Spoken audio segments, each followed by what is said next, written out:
इस वीडियो में बच्चों आज का टॉपिक रहेगा समुच्च, जिसको सबसेट भी कहते हैं अंग्रेजी में। तो समुच्च क्या होता है? दो सेट होते हैं, सेट ए सेट बी। यदि सेट ए का प्रत्येक अवयव सेट बी के अंदर विद्यमान है तो ए को बी का उप समुच्चय कहते हैं। प्रत्येक समुच्चय स्वयं का उप समुच्चय होता है। प्रत्येक समुच्चय स्वयं का उप समुच्चय होता है। जैसे क्वेश्चन नंबर 1 ले लेते हैं। यदि समुच्चय बराबर ए बी सी, इसके उप समुच्चयों की संख्या ज्ञात करो। तो उप समुच्चयों की संख्या बराबर होती है 2 की पावर n के सूत्र के अनुसार। n समुच्चय के अंदर एलिमेंटों की संख्या है, इंप्लाइज दैट 2 की पावर 3 बराबर 8 के।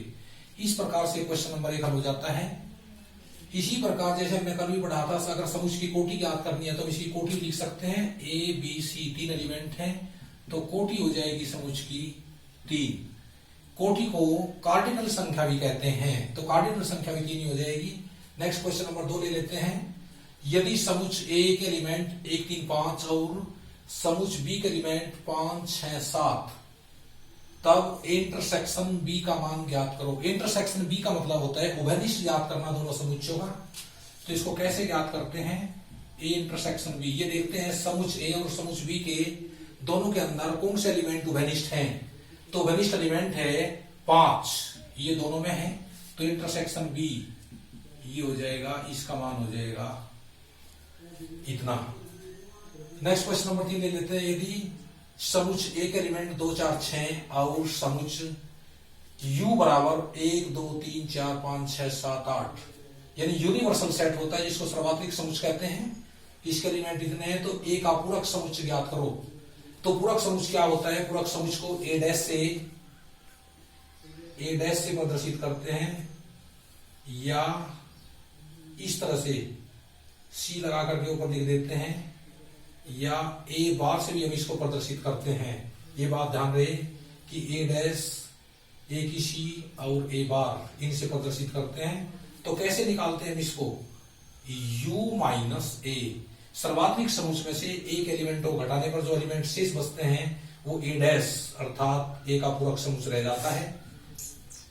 2 4 6, एक तो ये हटा दिया, ये हटा दिया, ये हटा दिया, बाकी जो बच गया उनको इसमें मजले पोस्ट के अंदर लिख देते हैं। 1 3 5 7 और 8, ये हो जाएगा ए डैश का मान अर्थात ए का पूरक समुच्चय। क्वेश्चन नंबर 4 ले लेते हैं। यदि समुच्चय ए बराबर 1 3 5 7 और समुच्चय बी बराबर 3 5 8 9 12, तब a माइनस बी और b माइनस ए ज्ञात करो। तो a माइनस बी और b माइनस ए किस प्रकार से ज्ञात करते हैं? इसका सोल्यूशन किस प्रकार से होगा? a में से b के एलिमेंट को घटा दो, a माइनस बी। a में से b के एलिमेंट b के 3 और 5, 3 5 हट गए इसमें से, तो बच गया 1 7, 1 और 7, 3 5 इधर भी है इधर भी है, तो ये एलिमेंट हट गए, तो यहां बच गया 1 7। इसी प्रकार b माइनस ए का मान निकाल लेते हैं। b माइनस ए, b में से a के एलिमेंट घटा देते हैं, वे 3 5 ही घट जाएंगे इधर से, 8 9 12 बच जाएगा, 8 9 12। इस प्रकार से इस क्वेश्चन का हल कर देते हैं। a माइनस बी और b माइनस ए, 8 9 12 आ गया। नेक्स्ट क्वेश्चन नंबर 5 ले लेते हैं। यदि समुच्चय a बराबर 1 2 3 और समुच्चय b बराबर 4 5 6, तो a इंटरसेक्शन b ज्ञात करो।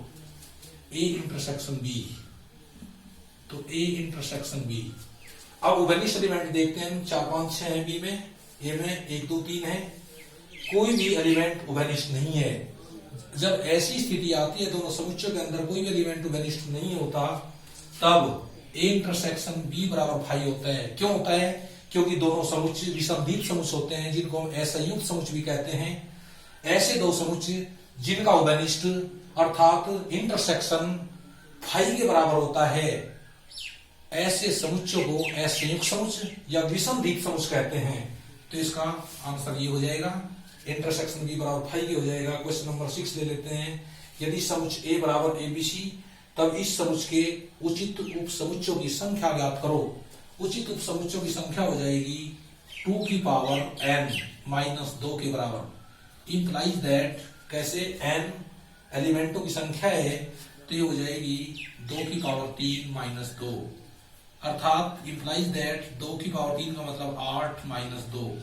उचित उप समुच्चयों की संख्या 6 हो जाएगी। इस प्रकार क्वेश्चन नंबर 6 हल हो जाता है। अब ले लेते हैं हम नेक्स्ट क्वेश्चन। क्वेश्चन नंबर 7 आ गया। यदि समुच्चय ए बराबर 1 2 3 और समुच्चय बी बराबर 4 5 6, तब ए यूनियन बी का मान याद करो। ए यूनियन बी का मान कैसे याद करते हैं हम? ए यूनियन बी का मतलब होता है कि ए और बी दोनों समुच्चयों का सम्मिलन। तो इसको लिख देते हैं सॉल्यूशन में, यहां पर ये सॉल्यूशन में लिख देते हैं ए यूनियन बी। ये मजला कोष्ठ लगा करके इसमें लिख देते हैं सबको एक तरफ से जोड़ करके 1 2 3 4 5 6। इस प्रकार से इसका मान ये हो जाता है ए यूनियन बी का। 1 2 3 4 5 6 सभी एलिमेंटों को एक साथ मजले कोष्ठ में लिख देते हैं, ए यूनियन बी की वैल्यू आ जाती है। क्वेश्चन नंबर नेक्स्ट ले लेते हैं। एक क्वेश्चन आ जाता है फाई के उप समुच्चयों को ज्ञात करो। तो फाई के उप समुच्चय हम किस प्रकार से ज्ञात करते हैं? फाई के उप समुच्चयों को सूत्र होता है 2 की पावर n। किसी भी समुच्चय के उप समुच्चयों की संख्या ज्ञात करने के लिए सूत्र होता है 2 की पावर n। n जहां पर समुच्चय के अंदर दिए गए एलिमेंटों की संख्या होती है, तो इसमें तो 0 है फाई है, तो इंप्लाइज दैट 2 की पावर 0। 2 की पावर 0 का मान 1 हो जाएगा और ये इंप्लाइज करता है फाई को। तो इस प्रकार से इसका ये फाई हो जाएगा। क्वेश्चन नंबर 9 ले लेते हैं। यदि समुच्चयों ए तथा बी में क्रमशः 3 तथा 6 अवयव हैं, तो ए यूनियन बी में अवयवों की न्यूनतम संख्या तथा अधिकतम संख्या ज्ञात करो। न्यूनतम संख्या क्या हो सकती है? न्यूनतम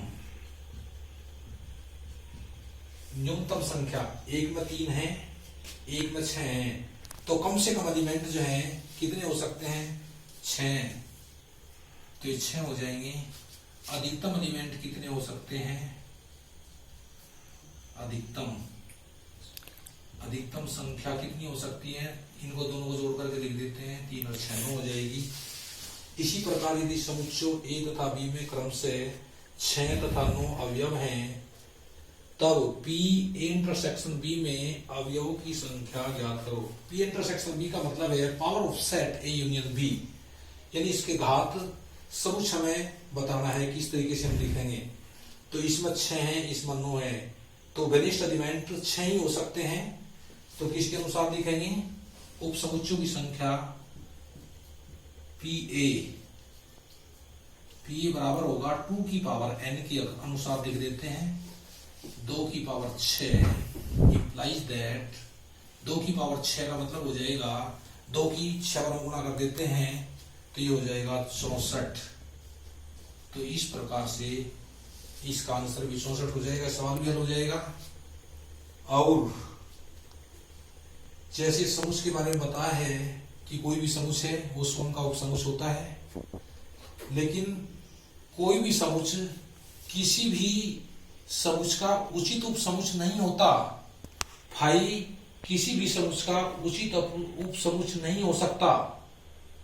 तो आज की वीडियो में इतना ही काफी है।